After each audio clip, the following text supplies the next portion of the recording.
Everyone, welcome back to पढ़ले channel. सो आप लोग कैसे हैं? आई होप आप सभी बहुत अच्छे हैं और अच्छे से अपनी प्रिपरेशन कर रहे हो 12th क्लास के लिए। आप लोगों की स्टडी स्टार्ट हो चुकी है अच्छे से, राइट? और हम लोग आराम से काफ़ी सारे लेक्चर्स कवर कर चुके हैं ऑलरेडी। सो आज जो है मैं तुम्हें मैथमेटिक्स के बारे में कुछ डिफरेंट बातें बताने वाली हूँ। ऑलरेडी आप लोगों को बाकी के सब्जेक्ट्स के बारे में पता है, हम लोग थोड़ा सा लेट हो गए हैं। हम लोग आज बात करेंगे अबाउट द सिलेबस कि क्या सीबीएसई ने सिलेबस जो अपना कट कर दिया है, ठीक है। सो आप लोगों को केमिस्ट्री में पता चला होगा, फिजिक्स में पता चला होगा, कुछ सिलेबस पहले से कम तो हुआ है लेकिन कुछ टॉपिक्स ऐड ऑन भी हुए हैं, कुछ टॉपिक्स अपने ऐड ऑन भी हुए हैं। और एक छोटी सी इंफॉर्मेशन दे दूं मैं आपको कि अब आपका कोई टर्म 1 टर्म 2 जैसा कुछ नहीं होगा, एक ही पेपर अपना होगा। तो अच्छी बात है ये।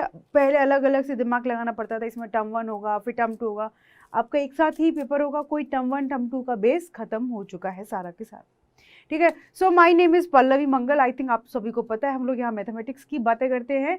सो आज की क्लास का टॉपिक है कि क्या क्या सिलेबस जो है ऐड हुआ है, क्या अपना कट हुआ है। सो मैं यहाँ पर लास्ट ईयर का और इस ईयर का सिलेबस कंपेयर करके तुम्हें बताने वाली हूँ कि क्या क्या टॉपिक्स अपने ऐड ऑन हुए हैं।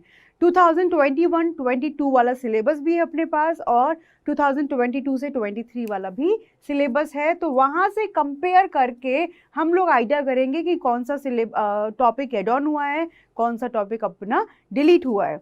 और एक बात अपने सबको पता है, हर बालक हर बच्चा 12th की प्रिपरेशन तो नहीं कर रहा ना। आई मीन कि सब कोई जेई मेंस की प्रिपरेशन करेगा, कोई एनडीए के लिए काम करेगा, कोई एडवांस की। तो अपने को कॉम्पिटिटिव एग्जाम्स तो प्रिपेयर करने ही है, राइट? सो इसके साथ और कोई अपना सीए, सब अलग अलग हैं। जो लोग कॉमर्स में हैं सब कुछ अलग अलग प्रिपरेशन कर रहे हैं। तो उसके हिसाब से यहाँ पर हमारा जो सिलेबस डिलीट हो गया है उनको हमेशा डिलीट नहीं करके रखना अपने माइंड में। सीबीएसई ने सिलेबस डिलीट किया है, सिर्फ सीबीएसई बोर्ड ने। बाकी के बोर्ड के बच्चे अपने पास हैं जो हमने चैप्टर्स पढ़ लिए, उसमें एक्स्ट्रा में जो भी सिलेबस पढ़ा है, तो ऐसा नहीं है कि वो सिलेबस को हटा दो बिल्कुल, क्योंकि मेंस की प्रिपरेशन करेंगे तो कुछ टॉपिक मेंस में आएंगे, तो हमें अपना पूरा सिलेबस कवर करना है। हाँ, सीबीएसई के अकॉर्डिंग जो सिलेबस कट हुआ है उसको हम सीबीएसई में नहीं पढ़ेंगे, ठीक है। सो स्टार्ट करते हैं। सबसे पहले आपको थोड़ा मार्किंग में बता देती हूँ। मार्किंग में क्या क्या है कि अपने पास रिलेशन फंक्शन करके एक यूनिट है, टोटल 6 यूनिट के आप लोग देख सकते हैं। तो ये यूनिट जो है अपने पास 8 मार्क्स की है। कितने मार्क्स की है? 8 मार्क्स की। एंड आफ्टर दैट एलजेब्रा आप लोग देख पा रहे हैं, एलजेब्रा देख रहे हैं बेटा?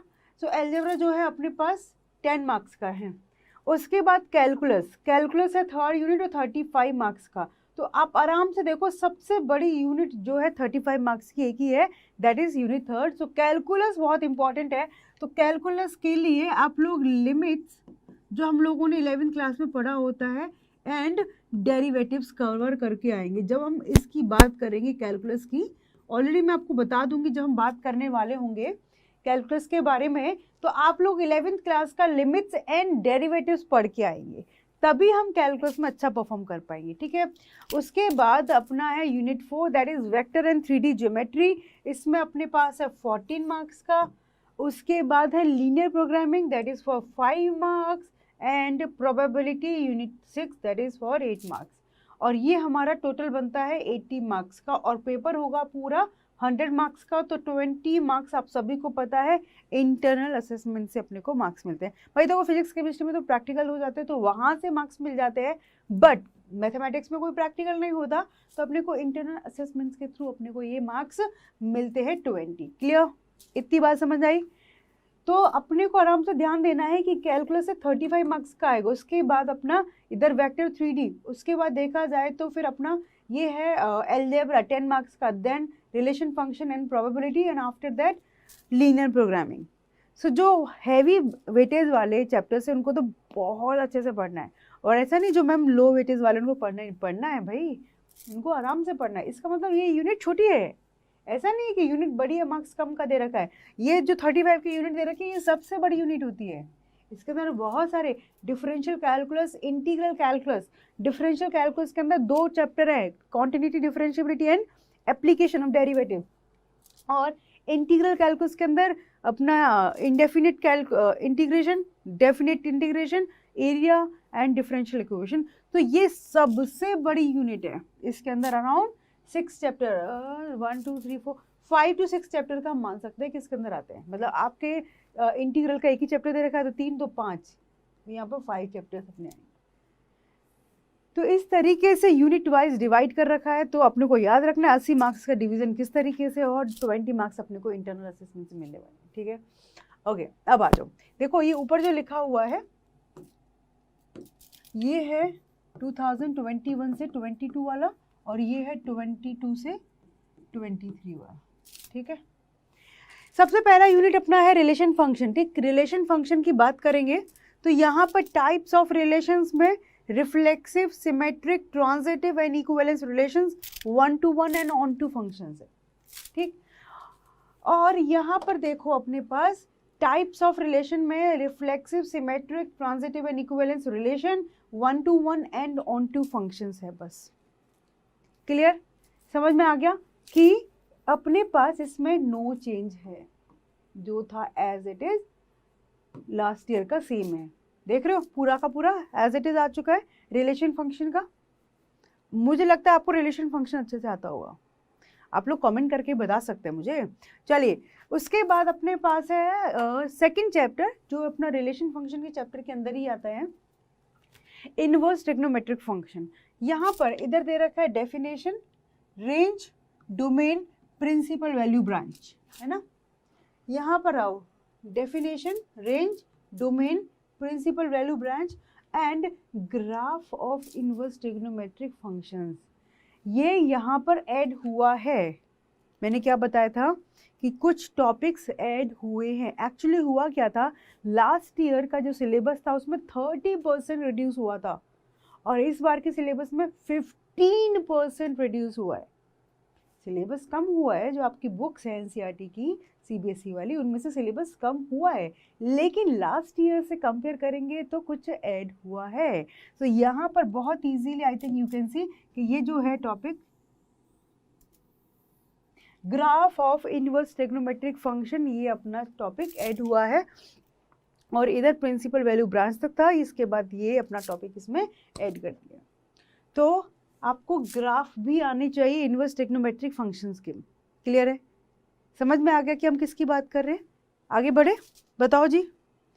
सिलेबस के बारे में पता होना बहुत ज़रूरी है। आपने मेरी वीडियो देखी हो तो मैंने पहले भी एक वीडियो बनाई थी, इसमें बताया था कि जिस दिन हम अपनी 12th क्लास की प्रिपरेशन स्टार्ट करेंगे, सिलेबस का हार्ड कॉपी अपने हाथ में होना चाहिए।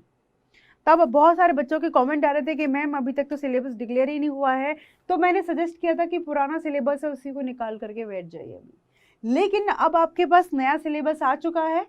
हो सकता है कुछ बच्चों ने अभी तक हार्ड कॉपी जो है सिलेबस की निकलवा ली होगी, और कुछ अभी तक भी मेरा इंतजार कर रहे थे। तो भाई अब आ चुका है अपना सिलेबस, तो फटाफट से सिलेबस का हार्ड कॉपी निकलवाओ, और उसमें टिक लगाते चलो कौन कौन सा टॉपिक किस किस चैप्टर के अंदर आपने कवर कर लिया है। ये बहुत ज़रूरी है। सिलेबस नहीं होता तो आप कंफ्यूज होकर, अब देखो ये सिलेबस में एड ऑन हुआ है ना, आप यही सोच के बैठ जाते, यहाँ पर आ गया graphs of inverse trigonometric functions. ठीक, आगे बढ़े।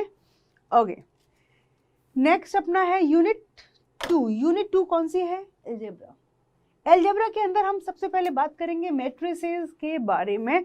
सो यहाँ पर देखो, इधर दे रखा है concept, notation, order, equality, types of matrices, zero, identity matrix, transpose of a matrix, symmetric and skew symmetric matrices. ठीक है, अभी यहाँ तक देखते हैं। कॉन्सेप्ट, नोटेशन, ऑर्डर, इक्वालिटी, ठीक, types of matrices, zero and identity matrix, है ना, transpose of a matrix, symmetric and skew symmetric matrices. ठीक है, एज इट इज दे रखा है। आगे बात करेंगे ऑपरेशन ऑन मैट्रिसेस, तो addition and multiplication and multiplication with a scalar. तो यहाँ पर देखो, operation on matrices, addition and multiplication and multiplication with a scalar, as it is चल रहा है। आफ्टर दैट यहाँ दे रखा है simple properties of addition, multiplication and scalar multiplication, simple properties of addition, multiplication, scalar multiplication, as it is. उसके बाद दे रखा है नॉन कम्यूटेटिविटी कम्यूटिविटी, ओहो, कम्यूटेटिव हमें पता है, non commutative multiplication matrices, invertible matrices, यहाँ पर क्या दे रखा है इन्होंने, commutative of multiplication of matrices, and ये एक्स्ट्रा में एड ऑन हुआ है existence of non zero matrices, okay, existence of non-zero matrices whose product is the zero matrix, ठीक है, restrict to square matrices of order 2, मतलब इसमें उसने restrict किया है कि आपको order 2 का ही मैट्रिक्स यूज करना है, ओके।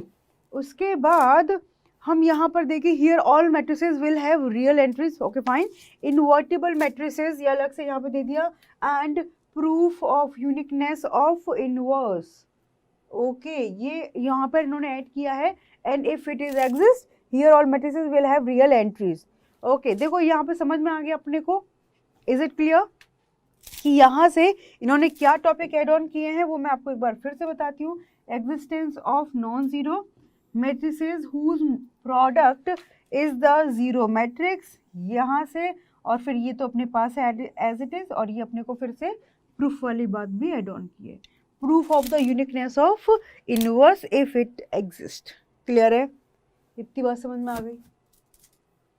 तो हमारा सिलेबस रिड्यूस कम हुआ है, सॉरी हाँ जी, लास्ट ईयर के कंपेयर करें तो एड ऑन हुआ है, इज इट क्लियर, समझ में आया।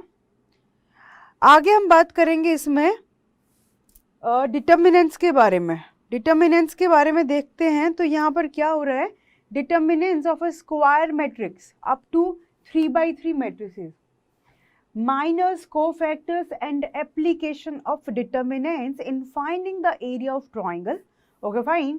यहाँ पर हम बात करते हैं, ये अपना वही है 2022 से 23, can you see this writing, okay, और ये है 2021 से 22।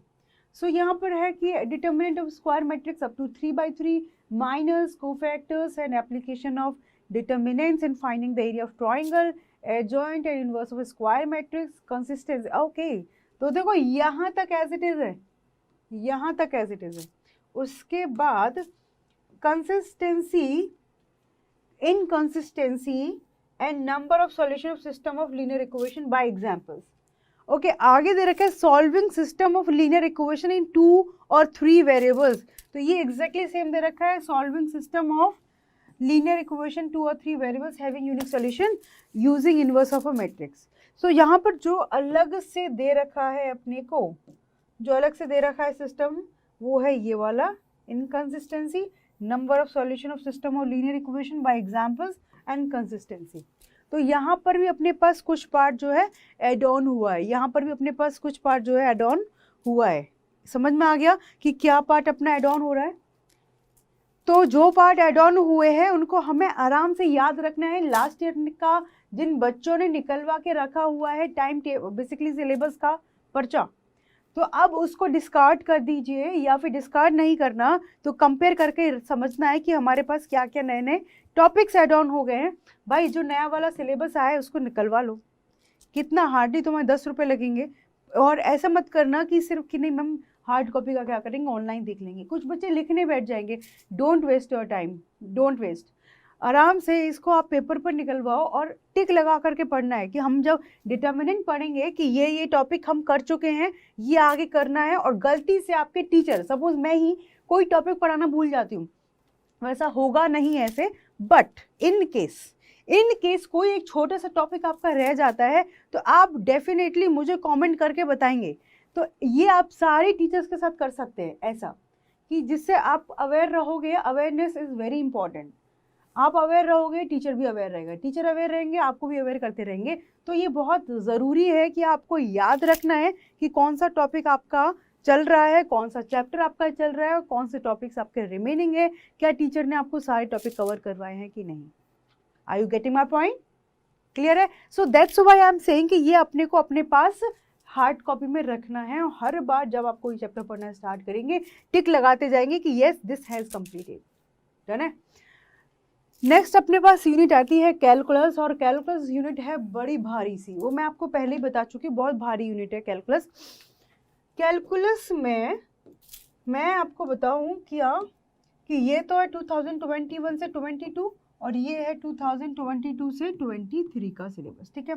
अच्छा, क्या बात करने वाले थे हम लोग कि जब भी आप इस कैलकुलस पर आएंगे तो लिमिट्स एंड डेरिवेटिव्स,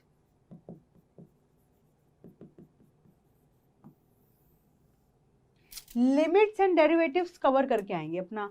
ये चैप्टर जो है हम कहाँ पढ़ते हैं, 11th क्लास में, सीबीएसई में 11th क्लास में कवर करते हैं लिमिट्स एंड डेरिवेटिव्स। तो ये चैप्टर आप वहाँ से कवर करके आएंगे लिमिट्स एंड डेरिवेटिव्स का। ये नहीं पढ़ के आएंगे तो कॉन्टिन्यूटी डिफरेंशिएबिलिटी में बहुत प्रॉब्लम होगी, थोड़ी नहीं होगी, बहुत प्रॉब्लम होगी। सो पहले ही बता रही हूँ कि लिमिट्स और डिफरेंशिएबिलिटी अपने को अच्छे से कवर करके आना है जब हमारा कैलकुलस स्टार्ट होगा। और कैलकुलस में फर्स्ट चैप्टर जो हम बात करने वाले हैं that is continuity and differentiability. देखो कैलकुलस बहुत इंटरेस्टिंग होता है, और मैं बात बताऊं तो 12th क्लास की जान जो है ना मैथमेटिक्स की, वो सारी की सारी कैलकुलस में रहती है। कैलकुलस बहुत इंपॉर्टेंट होता है एक टॉपिक, और पूरा 12th जो है कैलकुलस पर डिपेंड है। कैलकुलस अच्छा है तो मतलब आपका 12th क्लास का मैथमेटिक्स अच्छा है। और अपना मेंस और एडवांस और बाकी के जितने कॉम्पिटिटिव एग्जाम्स की हम बात कर रहे हैं, जो बच्चे उधर प्रिपरेशन कर रहे हैं बाकी अदर स्ट्रीम में लेकर के भी, उनके लिए भी बहुत इंपॉर्टेंट है। सो इधर पहले कंपेयर करते हैं कॉन्टिन्यूटी एंड डिफरेंशिएबिलिटी। तो ये है अपना इधर से continuity differentiability, derivatives of composite function. तो यहाँ पर भाई साहब फटाफट से इधर पहुँच गए कॉम्पोजिट पे, चेन रूल। तो यहाँ पर कुछ डिडक्ट हुआ है, देखो इसमें अपना कुछ डिडक्ट हुआ है सिलेबस, कैन यू सी। यहाँ से continuity differentiability as it is है, चेन रूल। तो ये डेरिवेटिव्स ऑफ कॉम्पोजिट फंक्शन जो है इधर से डिलीट हो गया है।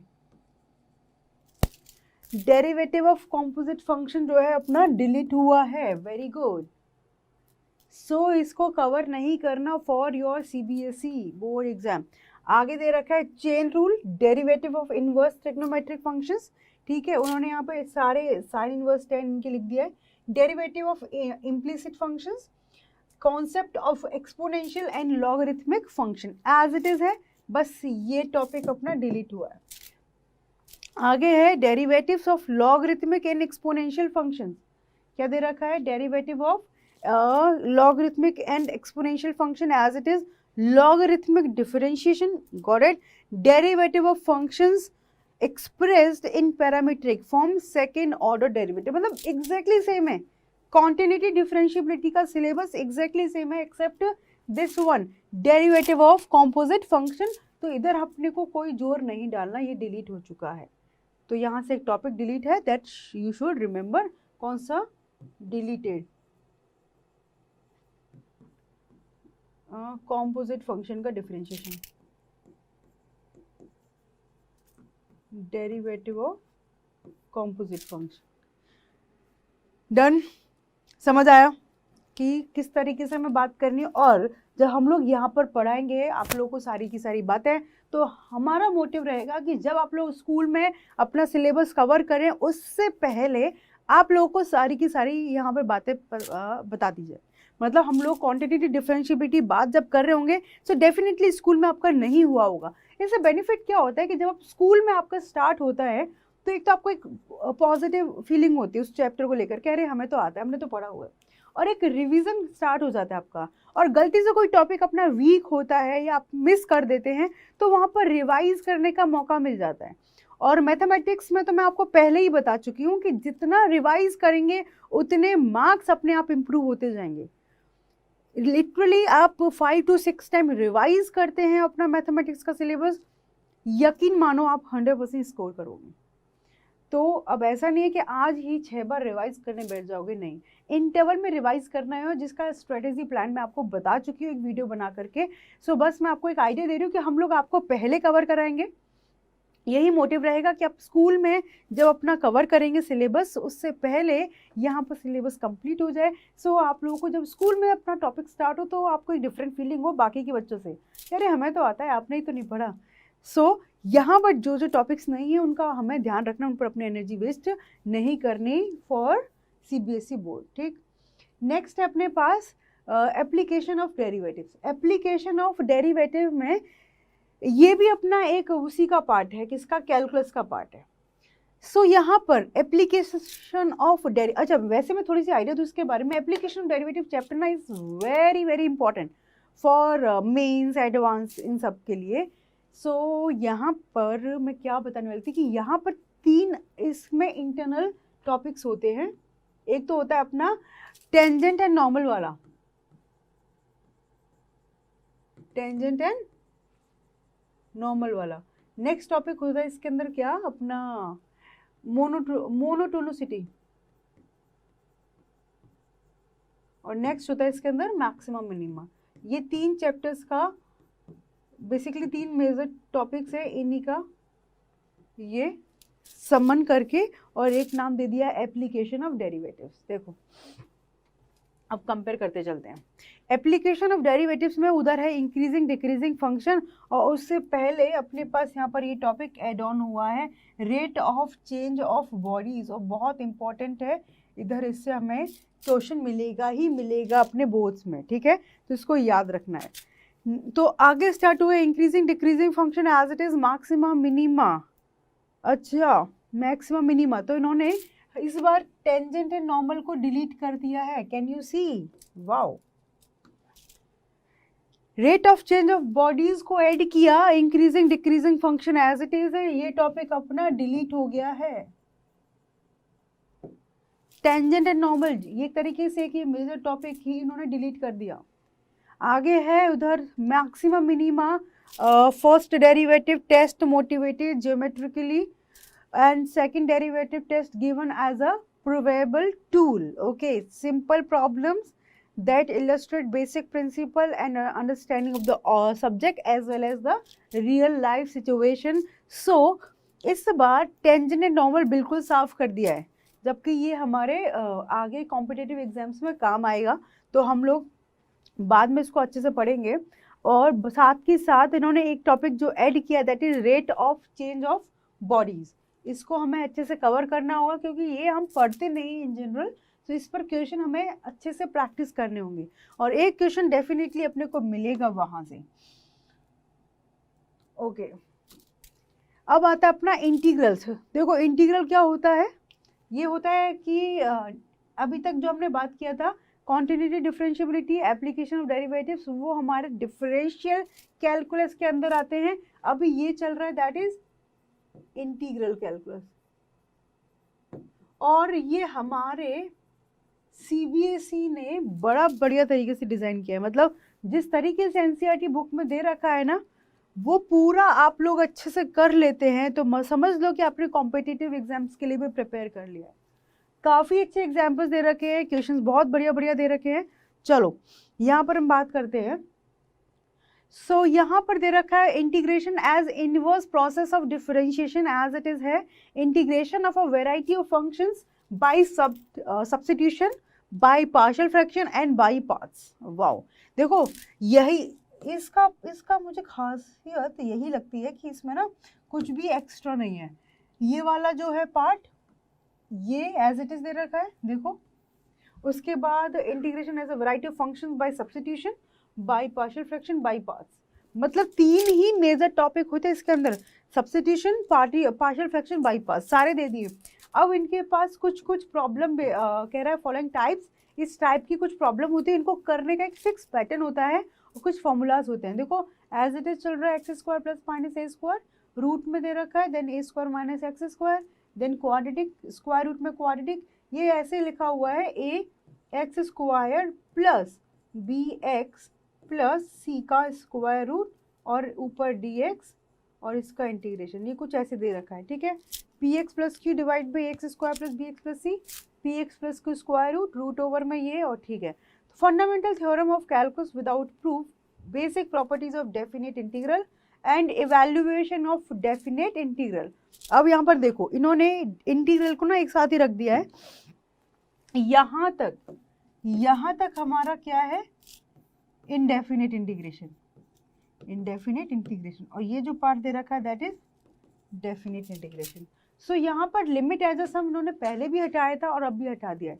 आप जब अपनी सीबीएसई की बुक्स देखेंगे वहाँ पर एक लिमिट एज अ सम करके टॉपिक दे रखा है, तो वो इन्होंने हटा दिया है। देखो fundamental theorem of calculus without proof, okay. और बेसिक प्रॉपर्टीज डेफिनेट इंटीग्रेशन में सबसे इंपॉर्टेंट टॉपिक होता है डेफिनेट इंटीग्रेशन के अंदर, we should know about this thing, and evaluation of definite integrals.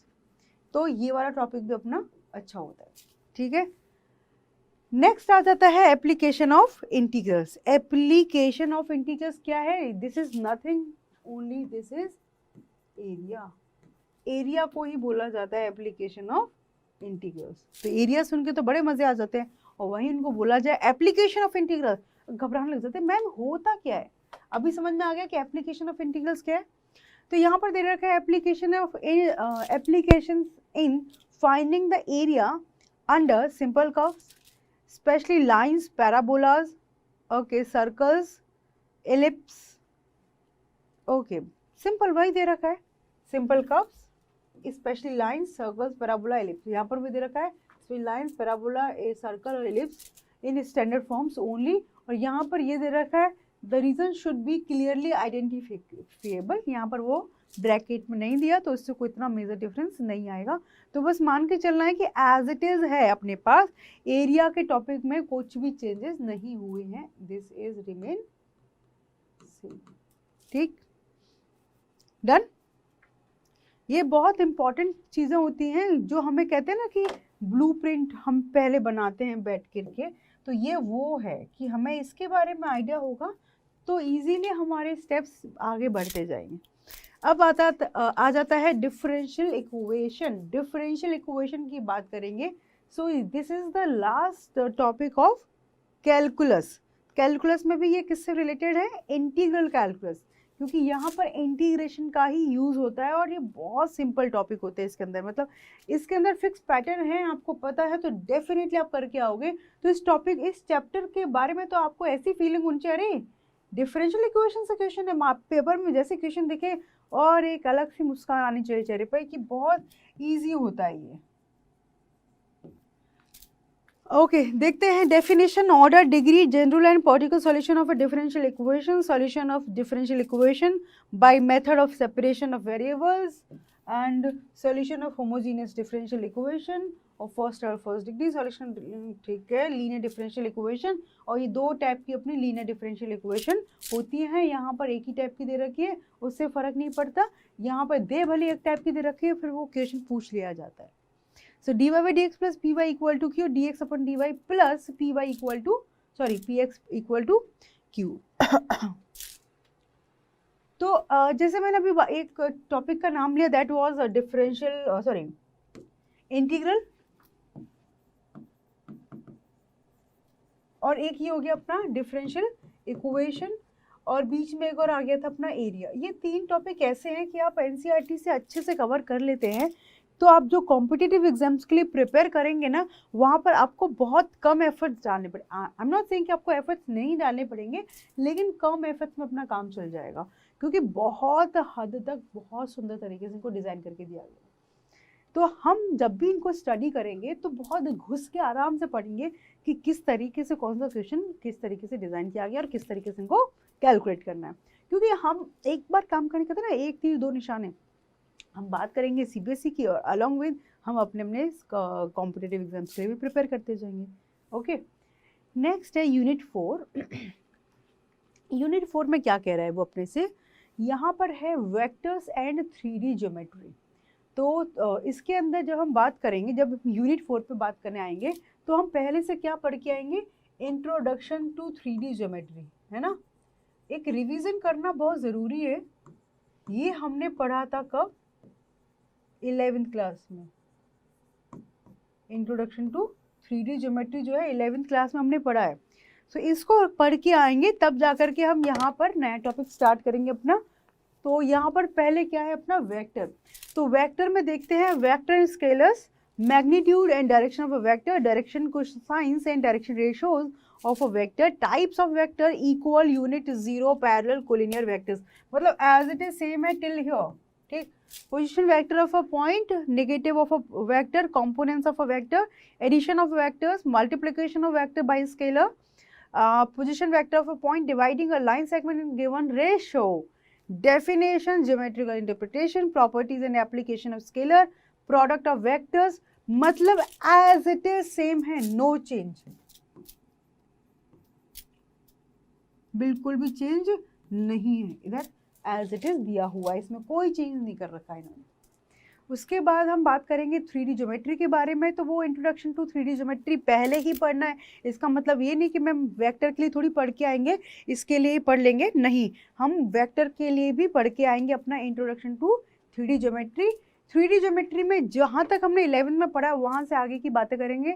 Direction cosines and direction ratios of a line joining 2 points, Cartesian equation and vector equation of a line, coplanar and skew lines. अच्छा, यहाँ से इन्होंने इस topic को हटाया, coplanar को। Shortest distance between two lines, Cartesian and vector equation of a plane. Okay fine, ये देखो ये वाला अपना टॉपिक जो है डिलीट कर दिया, प्लेन वाला। अब हमें प्लेन के बारे में नहीं पढ़ना है बिल्कुल भी, प्लेन बिल्कुल हटा दिया अपना। एंगल बिटवीन टू लाइंस, मतलब यहाँ पर सिर्फ लाइन के बारे में डिस्कशन हो रहा है, प्लेन को उन्होंने टॉपिक से हटा दिया है। तो अपना सिलेबस यहाँ पर कम हुआ है, काफ़ी कम कर दिया इन्होंने, तो भाई बहुत सारा कम कर दिया। कोप्लेनर के बारे में बात कर हटा दिए, ये टॉपिक हटा दिया, ये डिलीट कर दिया, और साथ ही साथ मतलब प्लेन के बारे में बात ही नहीं की है, उसके ना तो कार्टेशियन फॉर्म ना वेक्टर फॉर्म, मतलब प्लेन को साफ कर दिया, प्लेन को प्लेन कर दिया। Distance of a point from a plane, ये भी इन्होंने हटा दिया, क्योंकि जब प्लेन ही नहीं है तो बाकी की बातें कहाँ से करेंगे, तो ये भी डिलीट कर दिया। सो इन्होंने इसके बाद बस एक टॉपिक ऐड किया, angle between to line. It is very very simple, तो हमें इसके टॉपिक में बड़ा केयरफुली याद रखना पड़ेगा कि 2-3 टॉपिक तो डिलीट किए हैं और छोटा सा टॉपिक जो है एड ऑन कर दिया है। एड ऑन क्या किया है, to angle between two lines, तो हमें आराम से इसको देखना होगा कि इसमें वो ऐड करा रहा है। और इम्पॉर्टेंट बात क्या याद रखनी है कि हमें प्लेन नहीं पढ़ना है, प्लेन बिल्कुल भी नहीं पढ़ना है, ये याद रखना होगा, ठीक है। ओके, नाउ यूनिट 5 जो हमारी सबसे छोटी यूनिट थी, सॉरी यूनिट 5 या लीनियर प्रोग्रामिंग। लीनियर प्रोग्रामिंग हम लोगों ने कुछ तो पढ़ा होता है, लीनियर इनइक्वालिटीज़ पढ़ते हैं ना 11th क्लास में, तो ये वहाँ से आगे की बात है, अच्छा टॉपिक है। Introduction related terminology such as constant, object function, optimization, different type of linear programming problems. तो ऑप्टिमाइजेशन के बाद इन्होंने ये ऐड किया ग्राफिकल मेथड और first for problems in 2 variables, feasible and infeasible regions, bounded और अनबाउंडेड। तो इन्होंने इसको यहाँ से ये वाला टॉपिक जो है डिलीट कर दिया, different types of linear programming problems, ये टॉपिक डिलीट हुआ, ठीक है। उसके बाद सारा एज इट इज चल रहा है, बाउंडेड और unbounded, feasible and unfeasible, optimal feasible solution, up to 3 non trivial constraint. तो everything is as it is, but एक टॉपिक जो डिलीट हो गया that is different type of linear programming problems, depends on problems, ठीक है। बाकी सबको same है। ये टॉपिक तो मैं थोड़ा अभी अजीब लगेगा, बट जब हम स्टडी करना स्टार्ट करेंगे, मैं पढ़ाऊंगी तब आपको समझ में आ जाएगा। The last unit that is probability. Probability तो बहुत अच्छा टॉपिक है, और प्रोबेबिलिटी के लिए आप सबको वैसे समझ आ ही गया होगा कि हमें प्रोबेबिलिटी जो 11th क्लास में पढ़ा है वो पढ़ के आना ही पड़ेगा। और प्रोबेबिलिटी के लिए हो सकता है कि हमें पीएनसी पढ़ना पड़े पहले, तो भाई जितने चैप्टर रिवाइज कर सकते हैं करते जाओ, साथ ही साथ हमारा कॉम्पिटिटिव एग्जाम्स के लिए भी फ़ायदा होता रहेगा। तो पीएनसी रिवाइज कर लेना 11th क्लास का, और फिर साथ ही साथ प्रोबेबिलिटी, और उसके बाद हम प्रोबेबिलिटी इधर स्टार्ट करेंगे, और ये वहाँ से आगे स्टार्ट होगा प्रोबेबिलिटी। यहाँ पर क्या दे रखा है, conditional probability, multiplication theorem on probability, independent events, total probability, Bayes theorem, random variable and it's probability distribution, और साथ ही साथ इन्होंने ऐड कर दिया है ये topic mean of random variable, मतलब एक छोटा सा टॉपिक इन्होंने ऐड कर दिया है। आई थिंक आपको समझ में आएगा कि लास्ट ईयर से तो हमारे टॉपिक में एड ऑन ज़्यादा हुआ है और डिडक्शन कम हुआ है। So mean of random variable को हमें इसमें ऐड करना है, क्लियर है।